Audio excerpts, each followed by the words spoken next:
This is the BMW M3 M Performance. It is the more extreme BMW M3. It's quite evident with its quad exhaust, aggressive wing, more aggressive body cladding, the canards in the front here. So yes, this would be the more aggressive version of the M3. Just looking at the overall shape of the model, it's very accurate to the real car. Technology has allowed many companies to get their modes correct, and that's definitely the case here with the top speed. The wheels are very good. Some of the things that stand out the most as well, it's the BMW wheels. I think every wheel that's made by BMW is just absolutely stunning. I would say they're one of the best car or automakers out there that make the most beautiful wheels for their car. It makes it very difficult for someone to actually change them out for anything aftermarket. Being that these wheels are very detailed, there are some things that stand out, and then there's some misses. The thing, again, that stands out the most is how sharp the spokes are on these wheels. The brake calipers are really nicely done. And of course, you have your rotors in the back as well. Some of the misses I see with this is there's no valve stem present. Not that I would expect it on this level of model, but there is no branding or scripting on the tires. And then the disc in the back, you can tell right away that it is a very thin piece of tin. So as pretty as they are, they look really good when you look at the wheel overall, but if you pay closer attention to it, that's when you start seeing some of those shortcomings. The body cladding or aero kit, however you want to call it, is supposed to be carbon fiber. It looks very good for what it is, but I can say that definitely I've seen carbon fiber detail much better on other model brands. But for this, it is acceptable. I'm not saying it looks terrible. It's a very subtle carbon fiber weave pattern that is applied to this model. Moving on to the front. I would say one of my favorite things about this particular model are definitely the headlights. Top Speed did a really good job capturing these headlights. They have lots of depth to them and detail, and they do look very much like the real deal. We have the exaggerated, unloved kidney grills. Now the kidney grills are nicely detailed. They do look pretty accurate. The only thing, and this goes along with the ducting here, there is no cutouts here. It's just a solid piece behind here, so you don't get the sense of this actually being a accurate or realistic ducting, because again, they have the shape here, but these are not hollow at all. Nor is the kidney grills. If you pay closer attention, and I will put a shot here so you can see it, it ends just past where these vents are created. So again, there's no sense of depth or realism there. The BMW emblem on the top is very nice and crisp. It is simply a decal. Not that I would expect any more than that. Moving on to the back of the model. Again, Top Speed does a really good job with their lens detail when it comes to the tail lights. They're tinted out just like the real thing, and they look spectacular. BMW symbols, very nicely done. It's placed in the correct place. It doesn't look like it's off or anything. Same thing goes for the M3 emblem as well. As you can see here, you have your quad exhaust.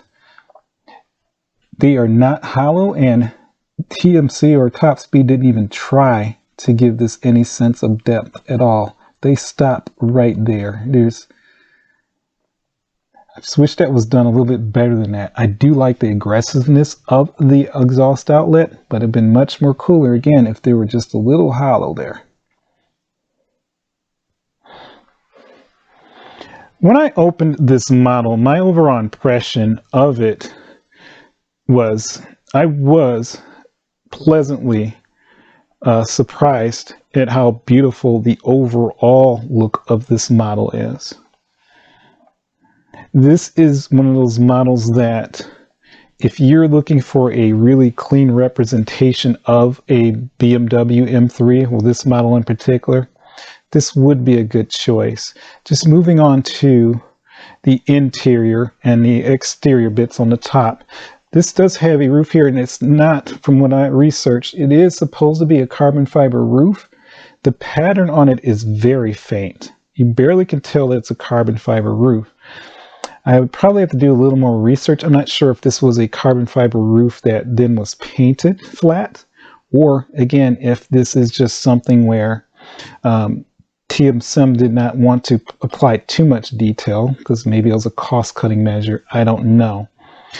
I bring that up because then you have this wing in the back here, and this wing has a much more defined weave pattern than the roof. So to me, it looks a little unmatched there, and obviously I think it would have looked better if both of these matched.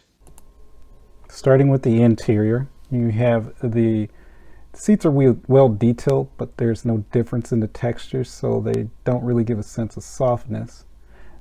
There are stitched seat belts, as you can see there, with a photo etched metal buckle, which is really nice. If you pay close attention to the steering wheel, so you can see it's really nicely detailed. There's also carbon fiber trim on the spokes of the steering wheel. BMW is clearly there. There's also stitched seat belts in the back.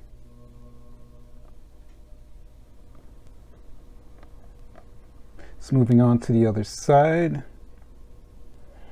It's a carbon fiber trim on the dashboard, the M3 on the sat nav, and look at that shifter.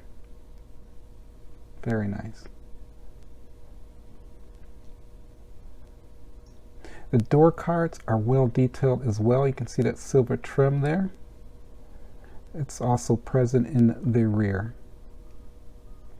So I'll touch on this carbon fiber. So as I mentioned, you can see this is really defined on the wing as far as the carbon fiber pattern. And on the roof, it's a lot more finer. You can barely see the lines there. If you look in the back, it looks similar to the roof as far as the lines go, but it's more glossy. And that does run throughout the car. Just go across here. Lastly, I just want to point out these rims again. These rims are fantastic. And there you are. The BMW M3 Performance by Top Speed.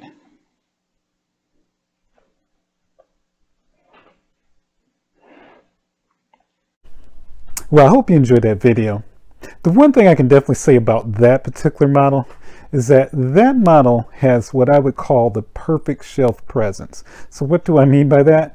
What I mean is if you put that model on the shelf, it looks fantastic. It shows very, very well. It also makes for a great model if you were trying to use that model to basically fool somebody in a photograph and picture it in an area that looks almost as if the car was a real car. So putting it in an outside environment, there's quite a few people who do that. That model will be perfect for that because its shut lines are defined enough that they look like the doors would be openable. The overall shape of that model is perfect as far as it being identical to the real thing. The goal of this part 3.5, and I will explain the 3.5 by the end of this video, of my series with TSM is to again demonstrate that their models come from different sources. I proved that in my previous video by demonstrating that their sports cars, specifically the IMSA series, come from Spark models. There is no doubt about that. And I did my research because one of the comments in that video said that there was some ownership between TSM and Spark. I found that to not be true at all. In fact, the toy show that's currently going on in Germany, there are two separate booths, they're not related at all, of top speed or TSM models versus Spark. So those are separate entities. The thing about China, China has many factories, and there is a lot of sharing when it comes to those factories. That's evident in some of the electronics they produce. It's definitely evident in some of the jewelry they produce. And so there is some sharing of technologies and tooling. That is not necessarily a bad thing. In fact, I think it's a good thing. If you take a look at some of the models from BBR, for example, specifically the die-cast opening ones, those are not made by the factory in Italy by BBR. They're actually made in China. And from my understanding, that same factory produces the mini champ models. So, and those models by BBR are excellent. So there are advantages to outsourcing. My point is that with top speed, there are varying differences in the quality of the model you get depending on where they come from. Now, this particular model is definitely a specific top speed or TSM model, and it looks fantastic. It's a great model. There were a few shortcomings, but not enough to say that this is not a good model. There is a trend, and it's been going on for probably the last 5 to 6 years, of these companies that have been producing these resin sealed models at a very reasonable price with really good quality. That would include Top Speed, Automobile, and GT Spirit. All three of these companies, a lot of their models are very identical when it comes to the quality. There are some differences. I would say some companies do a little bit better than others, but that's another video for another time. Ultimately, I do like this model. If you're into values, because I know some of you are into that, I would give this a 2. And I'm saying it's a 2, not necessarily a 3, because it's an M3. There are other companies that make it, maybe not the specific model, in other words, BMW model, but it's a resin model, it's sealed, so that's kind of a negative against it. It is not the most quality when it comes to it being a resin sealed model, so it's kind of in that middle space. This is just, again, my recommendation. I'm not always right. Please like and subscribe. This is the best way I'm going to know that you're enjoying these videos. The last chapter, which would be chapter 3, I am going to feature 2 very special models by Top Speed, and I would say this will come from some of the very best of Top Speed. So look for that very soon. I appreciate your time, and I'll see you next time.